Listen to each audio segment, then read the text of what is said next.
નમસ્કાર બાલ મિત્રો, આજે આપણે શીખીશું દિશા અને અંતર પ્રકરણમાં અંતરને લગતા દાખલાઓ. બાલ દોસ્તો, પહેલા ભાગમાં આપણે દિશાને લગતા 7 જેટલા પ્રશ્નો જોયા હતા. બાલ દોસ્તો, દિશાને લગતા પ્રશ્નો જે છે એ આમ તો સહેલા છે. આપણને 8 દિશાઓનો ખ્યાલ હોય અને જે પ્રશ્નની અંદર વ્યક્તિની જે દિશામાં જવાની જે સ્થિતિ હોય એને આપણે વ્યવસ્થિત સમજીએ તો આવા પ્રકારના જે દાખલાઓ છે, પ્રશ્નો છે એ ઉકેલવામાં આપણને કંઈ ખાસ તકલીફ પડતી નથી. પરંતુ બાલ મિત્રો, આપણે જે અંતરને લગતા દાખલાઓ છે એ અંતરને લગતા દાખલાઓમાં થોડુંક ધ્યાન રાખવાની જરૂરિયાત છે. બાલ દોસ્તો, આપણે અહીં એક દાખલો છે. આ દાખલો જે છે એ અંતરને લગતો છે. હા, એની અંદર દિશાની પણ દિશા અને અંતર આ બંને મુદ્દાઓ આવી જ જાય છે, પરંતુ વિશેષ કરીને અંતરને લગતા દાખલાઓ હોય ત્યારે આપણે ગણતરી કરવી પડતી હોય છે. તો બાલ દોસ્તો, આપણે આ દાખલાની અંદર એ સમજીશું કે દિશા અને અંતર ને બંને આ જે મુદ્દાઓ છે એને લગતો દાખલો જો પૂછાય તો આપણે કેવી રીતે એને ઉકેલ મેળવવાનો છે. ખાસ કરીને જ્યારે આવા પ્રકારના દાખલા હોય, હું દાખલો વાંચું છું જેથી તમને સ્પષ્ટ ખ્યાલ આવી શકશે કે આમાં આપણે શું કરવાનું છે. દાખલો વાંચું છું કે એક વ્યક્તિ 8 કિલોમીટર પશ્ચિમ તરફ ચાલીને જમણી તરફ વળીને 6 કિલોમીટર ચાલે છે, તો તે પ્રારંભિક સ્થાનથી કેટલા કિલોમીટર દૂર હશે? બાલ મિત્રો, સૌથી પહેલાં આપણે દાખલો સમજી લેવાનો છે. દાખલો સમજીશું તો જ આપણે એના ઉકેલ સુધી સહેલાઈથી પહોંચી શકીશું. એક વ્યક્તિ 8 કિલોમીટર પશ્ચિમ તરફ ચાલે છે. અહીં આપણે આકૃતિની મદદથી જોઈએ. ઉદાહરણ તરીકે પશ્ચિમ તરફ જાય છે એટલે આ દિશા પૂર્વ, પશ્ચિમ, ઉત્તર, દક્ષિણ, આ માત્ર જાણ ખાતર. પશ્ચિમ તરફ જાય છે એટલે આપણે આ જે છે એને આપણે માનીએ પ્રારંભિક સ્થાન. એને પ્રસ્થાન બિંદુ પણ કહી શકાય. બરાબર, શરૂઆતનું સ્થાન અથવા તો શરૂઆતનું બિંદુ પણ કહી શકાય. બરાબર છે. આપણે એટલું સમજવાનું છે કે વ્યક્તિ અહીંથી ચાલવાની શરૂઆત કરે છે. એ ક્યાં? તો પશ્ચિમ તરફ ચાલીને. અહીંથી પશ્ચિમ તરફ ચાલીને જમણી તરફ એક વ્યક્તિ 8 કિલોમીટર આ પ્રસ્થાન બિંદુથી 8 કિલોમીટર પશ્ચિમ તરફ ચાલે છે.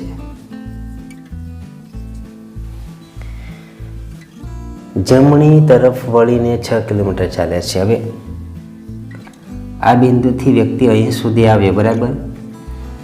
તો એ આ રીતે ચાલવાનો, આ દિશામાં. તો અહીંથી જમણી બાજુ એટલે આ જમણી દિશા કહેવાય છે, બરાબર?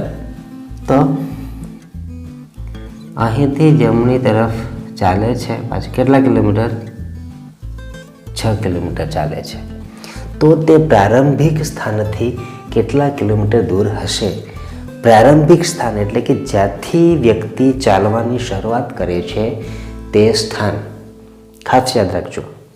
અહીં સ્પષ્ટ આકૃતિમાં આપણે સમજી શકીએ છીએ કે પ્રારંભિક સ્થાનથી પશ્ચિમ તરફ 8 કિલોમીટર ચાલીને આ વ્યક્તિ આવે છે. ત્યાંથી જમણી બાજુ વળાંક લઈને એ ફરીથી 6 કિલોમીટર ચાલે છે.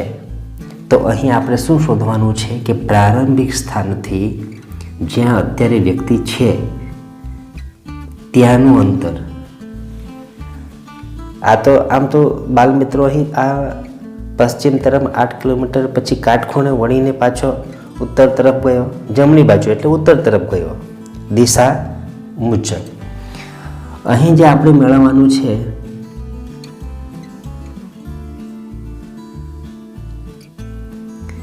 આ બે બિંદુ વચ્ચેનું અંતર જે છે આ આપણે મેળવવાનું છે. બરાબર છે. ઉદાહરણ તરીકે આને નામ આપીએ આપણે બિંદુ O, આને નામ આપીએ બિંદુ A અને આપીએ બિંદુ B. પ્રારંભિક સ્થાન છે એને નામ આપીશું બિંદુ O. પછી પ્રારંભિક સ્થાનથી પહેલું અંતર જે વ્યક્તિએ કાપ્યું તે છે O થી A સુધીનું 8 કિલોમીટર, અને એના પછી જે અંતર કાપ્યું વળાંક લઈને તે A થી B સુધીનું. હવે આપણે શોધવાનું છે O થી B અથવા તો B થી O સુધીનું સીધું અંતર મિત્રો શોધવાનું છે. ફરીથી યાદ રાખજો, અહીં કેટલાક બાલ દોસ્તોને એવું પણ થશે કે ભાઈ આ જે વ્યક્તિ છે પહેલાં 8 કિલોમીટર પછી 6 કિલોમીટર એમણે અંતર કાપ્યું, તો 6 દુ 12 ને 2 14 કિલોમીટર થાય, તો ફરી પાછું આવવું હોય તો 14 કિલોમીટર આવે તો પાછું એ સ્થાને આવી જાય. હા, તે જ રસ્તે આવે તો શક્ય છે, એટલું અંતર થાય, પરંતુ આપણે સીધું અંતર શોધવાનું છે. તો આ સૌથી અગત્યની બાબત છે. આવા દાખલામાં એ ખાસ ધ્યાન રાખવાનું છે. એટલા માટે બાલ મિત્રો આ દાખલાને આપણે ખૂબ વિસ્તારપૂર્વક સમજી લઈએ, જેથી એના પછી હું કેટલાક દાખલા ફરીથી ગણાવવાનો છું આવા પ્રકારના, એ તમને સ્પષ્ટ ખ્યાલ આવી જશે. તો અહીં આપણે દાખલો ગણીએ. તો અંતર કયું આપેલું છે? OA આપેલું છે અને AB આપેલું છે. આપણે શોધવાનું છે OB શોધવાનું છે, બરાબર. જ્યારે OB અંતર શોધવાનું ત્યારે એક સૂત્ર અહીં આપણે ઉપયોગ કરીશું કે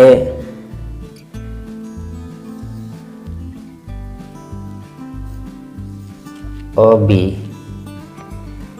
બરાબર OA નો વર્ગ વત્તા AB નો વર્ગ, બરાબર છે. OB બરાબર AO નો વર્ગ વત્તા AB નો વર્ગ, OA નો વર્ગ વત્તા AB નો વર્ગ. એકદમ સિમ્પલ છે.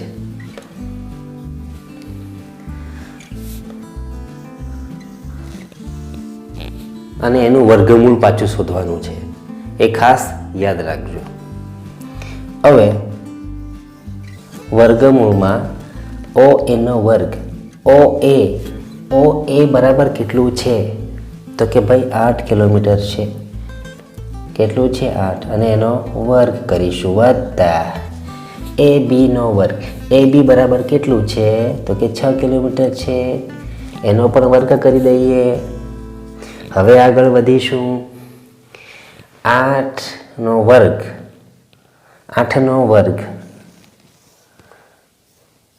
8 ગુણ્યા 8 વત્તા 6 નો વર્ગ એટલે 6 ગુણ્યા 6. હું વિસ્તારથી મિત્રો તમને સમજાવું છું, જેથી તમને ખ્યાલ આવી શકે. તમે સીધે 8 64 કરી શકો. 8 64 વત્તા 6 36. જગ્યા ઓછી છે એટલે અહીં જ ગણતરી કરું છું. વર્ગમૂળના ચિહ્નમાં 64 વત્તા 36 તો આવશે 100, ને 100નું વર્ગમૂળ એટલે 10. 100નું વર્ગમૂળ એટલે 10, બરાબર. આ તમે શીખેલા જ છો એટલે મારે અહીં વિસ્તારથી કંઈ તમને ગણી નથી બતાવવાનું મિત્રો, કારણ કે બધી જ ગણતરી કરીશું તો આપણને સમય વધારે લાગશે. તો આ રીતના આ જે 10 છે એ શું છે? OB બરાબર 10. તો O અને B આ સીધું અંતર જે છે એ 10 કિલોમીટરનું થશે, બરાબર છે.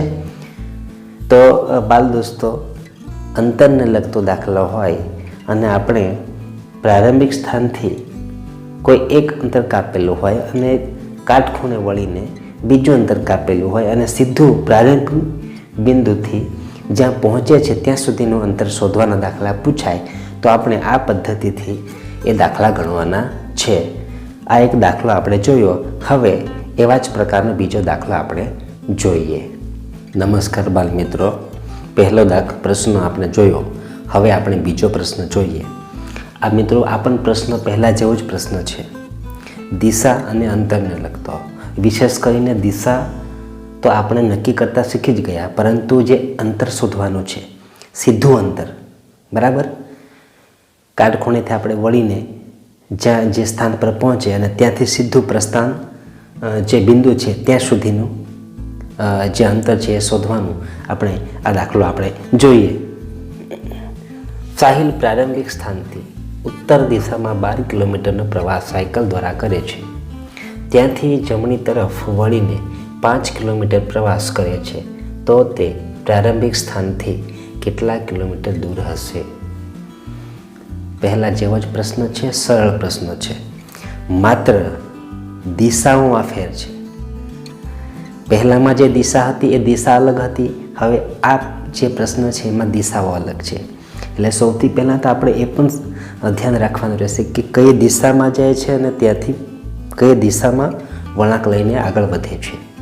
તો એ રીતે આપણે જો દિશાનું યોગ્ય સ્થાન નક્કી કરી શકીશું તો જ એનું જે અંતર છે એ નક્કી કરવામાં આપણને આગળ વધી શકાશે. તો સૌથી પહેલાં આકૃતિની મદદથી આપણે જોઈએ. આકૃતિ સૌથી પહેલાં તૈયાર કરી દઈએ.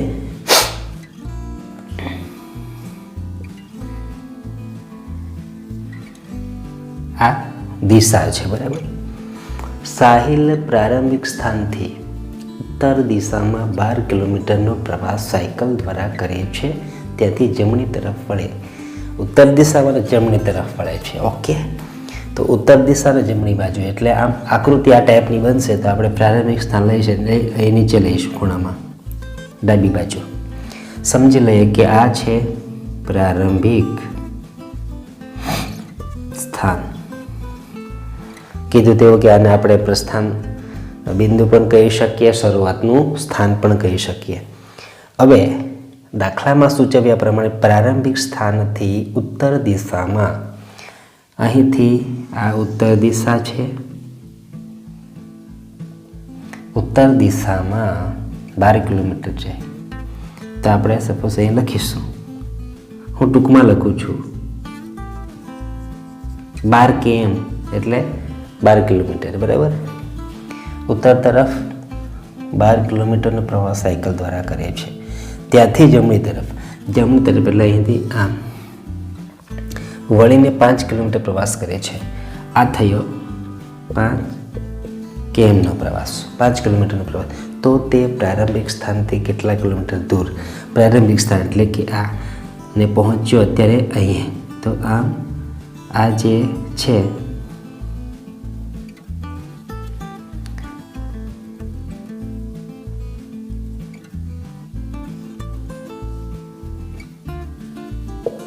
આ અંતર કેટલું? બસ આ પ્રશ્ન છે. પહેલામાં આકૃતિ અલગ બની હતી, આમાં અલગ બની છે, કેમ કે દિશાઓ બદલાઈ ગઈ છે.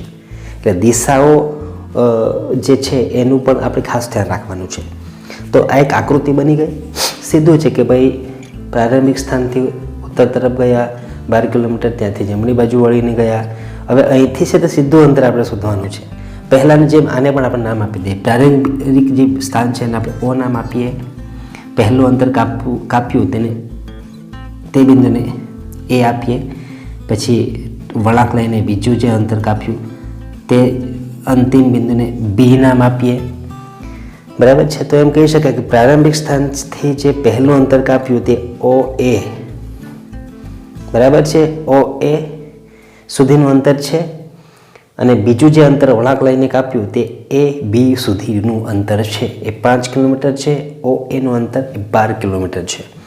અહીં સૂત્ર મૂકી દઉં છું કે ઓ બી એટલે બાળકો શોધવાનું અંતર તે ઓ બી બરાબર જે પહેલું અંતર કાપેલું છે ઓ એ તેનો વર્ગ વત્તા એ બીનો વર્ગ, અને આ નહીં ભૂલવાનું એનું વર્ગમૂળ શોધવાનું. અહીં હવે હું મિત્રો પહેલાં મેં તમને આખો દાખલો વિગતવાર સ્ટેપ બાય સ્ટેપ સમજાવ્યો. અહીં હું થોડુંક સીધી ગણતરી પણ કરીશ, બરાબર છે. આપણે ઓછા સમયમાં વધારે શીખવાનું છે. ઓ એ એટલે 12 કિલોમીટરનો વર્ગ વત્તા એ બી 5 કિલોમીટર 5નો વર્ગ. 12 ગુણ્યા 12 કેટલા થશે?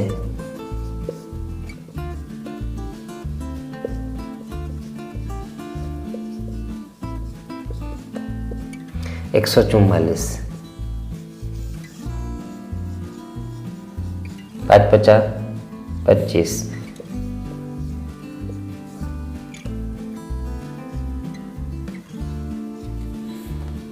કેટલા આવ્યા? 169. બાલમિત્રો, આપ સૌ સંખ્યાનો વર્ગ કરતા અને સંખ્યાનો વર્ગમૂળ શોધતા શીખેલા છો. એટલે 169 એ કઈ સંખ્યાનો વર્ગ કરીએ તો 169 આવે. તો આપણે આપ સૌને ખબર હશે, તમે શીખેલા જ છો. એટલે 13નો વર્ગ કરીએ તો 169 થાય. બરાબર છે. તો 169નું વર્ગમૂળ તો કે ભાઈ 13. ખ્યાલ આવ્યો? 13નો વર્ગ કરીએ તો આપણે જોયું કે 13નો વર્ગ એટલે 169 થાય. તો 169નું વર્ગમૂળ 13 થાય. બરાબર છે. તો આ 13 એ આ પ્રશ્નનો જવાબ છે. બાલ મિત્રો, ત્રીજો પ્રશ્ન છે એ પણ આપણે જે પહેલા બે પ્રશ્નો જોયા તેવા જ પ્રકારના છે. દિશાફેર છે. બરાબર મિત્રો, થોડાક જેટલા મહાવરા આપણે કરીશું ને એટલા આપણને જે એના ઉકેલો છે એ મેળવવામાં આપણી જે ઝડપ છે ઝડપ વધી શકશે. એટલા માટે હું બીજા 2-4 દાખલાઓ તમને ગણાવવા માગું છું, જેથી તમને વધારે ખ્યાલ પણ આવે અને ઝડપથી કેવી રીતે ઉકેલી શકાય તેનો પણ તમને ખ્યાલ આવે. તો બાલ મિત્રો, હું દાખલો વાંચું છું. રશ્મિ ઘરેથી મંદિરે દક્ષિણ તરફ 4 કિલોમીટર ચાલીને ડાબી બાજુ 3 કિલોમીટર ફરી ચાલે છે. તો તેણે પ્રારંભિક સ્થાને પહોંચવા કેટલું અંતર કાપવું પડે? આ દાખલાનું આપણે આકૃતિના સ્વરૂપમાં અહીં રૂપાંતર કરીએ. હવે હું અહીં દિશા દોરતો નથી. ઉત્તર, દક્ષિણ, પૂર્વ, પશ્ચિમ આપને ખ્યાલ આવી ગયો હશે. રશ્મિ ઘરેથી મંદિરે દક્ષિણ તરફ જાય છે અને ડાબી બાજુ વળીને 3 કિલોમીટર. તો આપણે ઉપરથી અહીં પ્રારંભિક સ્થાન અહીં ઉપર લઈએ, કેમ કે તે દક્ષિણ તરફ જાય છે. એટલે ઉપરથી આપણે એનું પ્રારંભિક સ્થાન લઈએ. ઉદાહરણ તરીકે આ પ્રારંભિક સ્થાન છે. તો રશ્મિ ઘરેથી મંદિરે દક્ષિણ તરફ, અહીંથી દક્ષિણ તરફ કેટલા કિલોમીટર? તો કે 4 km. ટૂંકમાં લખું છું 4 km એટલે 4 કિલોમીટર સમજો. 4 કિલોમીટર ચાલીને ડાબી બાજુ. હવે જુઓ, દક્ષિણ તરફ ચાલવું એટલે મોં આમ રહેવાનું. તો ડાબી બાજુ એટલે દક્ષિણ બાજુ જો વ્યક્તિ ચાલતો જાય તો એની ડાબી બાજુ એટલે આ બની જાય. એ ખાસ બાલ મિત્રો યાદ રાખવાનું છે. હું તમારી સામે અત્યારે ઊભો છું. બરાબર, હું તમારી સામે અત્યારે ઊભો છું. તો હું પીઠ ફરાવીને અત્યારે ઊભો રહું છું. આ તમારી જે દિશા છે, આ અત્યારે હું છું એ પ્રમાણે જ છે. બરાબર. તો આ મારી ડાબી બાજુ કહેવાશે, આ જમણી બાજુ કહેવાશે. આ સામેની અને આ પાછળની. ઓકે, એ ખાસ યાદ રાખવાનું છે. નહીં તો જો સમજ ફેર થઈ જાય તો આપણી દિશા આખી બદલાઈ જશે. તો ડાબી બાજુ એટલે આમ આવશે. અને એ કેટલા કિલોમીટર ચાલે છે? 3 km. આ એક બિંદુ અને આ એક બિંદુ બંને. અહીં નામ આપીએ O, અહીં નામ આપીએ A, અહીં નામ આપીએ B. આને બીજું નામ પણ આપણે આપી શકાય. OP, RS, ABCDના અન્ય મૂળાક્ષરોના નામ આપી શકીએ. ઓકે, તો આ એક આકૃતિ બની કે ભાઈ જે રશ્મિની જે આખી જે ચાલવાની પ્રક્રિયા છે તે અહીંથી અહીં સુધીની, અહીંથી અહીંયા સુધીની. હવે આપણે સીધું એને પહોંચવું છે. અહીંયા પ્રારંભિક સ્થાન સુધી પહોંચવા કેટલું અંતર કાપવું પડે? બરાબર છે. ઓછામાં ઓછું અંતર એ આપણે કાપવાનું હોય તો એ આપણે શોધી કાઢીએ. તો આ OB શોધવાનું છે. કયું શોધવાનું છે? OB શોધવાનું છે. તો અહીં લખીશું OB બરાબર, હવે સીધું લખી દઈશું. બરાબર,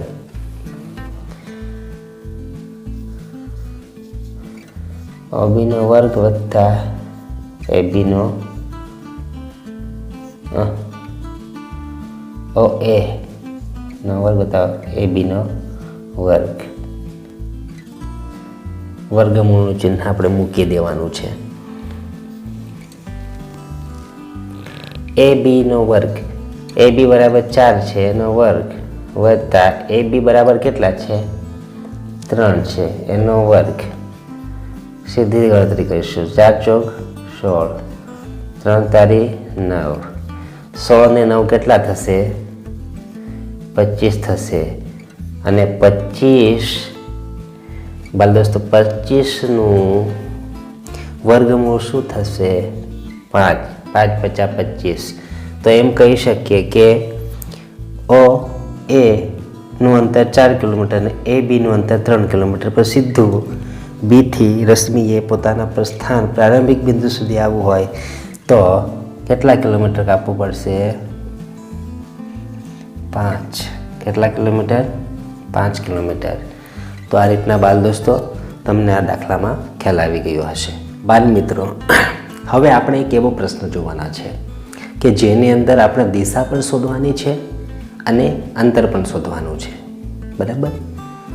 તો સરળ દાખલો છે, પરંતુ બંને પ્રક્રિયા જ્યારે એક જ દાખલામાં માંગ્યું હોય ત્યારે એ પણ એવા પ્રકારના દાખલાઓ પણ ઘણી વખત પૂછાતા હોય છે કે જેમાં આપણે દિશા પણ શોધવાની હોય અને અંતર પણ શોધવાનું હોય. તો આ દાખલો હું સૌથી પહેલાં વાંચું છું. હર્ષ ઘરેથી શાળામાં આવવા માટે ઉત્તર તરફ 5 કિલોમીટર ચાલે છે. ત્યાંથી જમણી બાજુ 7 કિલોમીટર ચાલી ફરી ડાબી બાજુ 4 કિલોમીટર ચાલીને ઊભો રહે છે. તો તેણે કુલ કેટલું અંતર કાપ્યું હશે અને મોં કઈ દિશામાં હશે? બાલ મિત્રો, એમાં મુખ્ય 2 પ્રશ્નો છે. કેટલું અંતર કાપ્યું હશે? જો પહેલામાં આપણે સીધું અંતર શોધવાનું હતું. આમાં એવું છે કે જે પ્રારંભિક બિંદુથી હર્ષ જ્યાં સુધી પહોંચ્યો છે ત્યાં સુધીનું કાપેલું અંતર, એટલે આપણે અહીં સરવાળો જ કરવાનો છે. અને બીજો પ્રશ્ન છે મોં કઈ દિશામાં. હવે આપણે એ નથી વિચારવાનું કે ત્યાં ઊભો રહીને એનું મોં ફેરવી નાખ્યું હશે કે એ નથી વિચારવાનું, પણ એ જ્યારે જે દિશામાં જતો હતો એ દિશામાં છેલ્લે જ્યાં ઊભો છે એ જગ્યાએ એનું મોં કઈ દિશામાં છે. બરાબર? તો આપણે આકૃતિની મદદથી એને સમજી લઈએ. બહુ ઝડપથી ઉકેલ એનો આવી જશે. હર્ષ ઘરેથી શાળામાં આવવા માટે ઉત્તર તરફ 5 કિલોમીટર ચાલે છે. ઉત્તર તરફ જાય છે તો આપણે નીચેથી શરૂઆત કરીએ. સમજીએ કે આ પ્રારંભિક સ્થાન છે. અહીંથી ઉત્તર તરફ કેટલા કિલોમીટર 5 કિલોમીટર ચાલે છે. ત્યાંથી જમણી બાજુ ઉત્તર તરફ ગયા પછી જમણી બાજુ એટલે કે આ બાજુ કહેવાય છે 7 કિલોમીટર ચાલે છે. હેલો,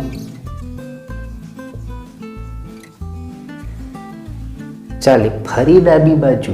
જો જમણી બાજુ 7 કિલોમીટર ગયા પછી ફરી ડાબી બાજુ એટલે અહીંથી ડાબી બાજુ એટલે આ બનશે 4 કિલોમીટર ચાલીને ઊભો રહે છે. હવે અહીંથી ચાલીને અહીં ઊભો રહે છે એટલે કે આ બાજુ મોં છે. તો તેણે કુલ કેટલું અંતર કાપ્યું હશે? સ્પષ્ટ છે. પહેલો પ્રશ્ન અહીં આવી જાય છે. હવે એનો જવાબ શોધી કાઢીએ. પ્રારંભિક બિંદુથી સૌથી પહેલાં જે અંતર કાપ્યું તે અહીં સુધીનું 5 કિલોમીટર, પછીથી અહીંયા આ બિંદુ સુધીનું 7 કિલોમીટર અને આ છેલ્લું 4 કિલોમીટર. સરવાળો કરી દઈએ, સરળ છે. 5 ને 7 12 ને 4 16 કિલોમીટર. તો શું આવશે જવાબ? અંતર કાપ્યું 16 કિલોમીટર અને દિશા કઈ? તો કે આ પ્રારંભિક બિંદુ હતું અને આ ઉત્તર દિશા, આ તો કે ભાઈ પૂર્વમાં બની. ફરીથી જ્યારે છેલ્લું જે અંતર કાપ્યું તે ઉત્તર તરફની દિશામાં હતું અને ત્યાં એ ઊભો રહે છે. તો આ જે છે દિશા બનશે ઉત્તર. તો આ રીતના બાલ દોસ્તો ઘણી વખત 2 પ્રકારના પ્રશ્નો અંદર જ પૂછાય તો આપણે આ રીતે જવાબ શોધવાનો છે. ખૂબ ધીરજથી આપણે પ્રશ્નો ઉકેલવાના છે. બરાબર? આકૃતિ દોરીશું તો જે એનો જે જવાબ છે એની સત્યતા સુધી પહોંચવામાં આપણને ખૂબ સરળતા રહે છે. અને એટલા માટે આકૃતિ હંમેશા તમે રફ કામ પરીક્ષાની અંદર તમે રફ કામ કરીને ફટાફટ એનો ઉકેલ મેળવી શકો છો. તો આ રીતના બાળ દોસ્તો આજના ભાગ 2માં દિશા અને અંતરને લગતા આપણે દાખલા જોયા. હું અપેક્ષા રાખીશ કે આ પ્રકરણમાં આપ સૌને ખ્યાલ આવી ગયો હશે. ફરીથી આપણે મળીશું. આજના દિવસ માટે બસ આટલું જ. મને વિદાય આપો. ફરીથી આપણે પ્રકરણ 12માં મળીશું.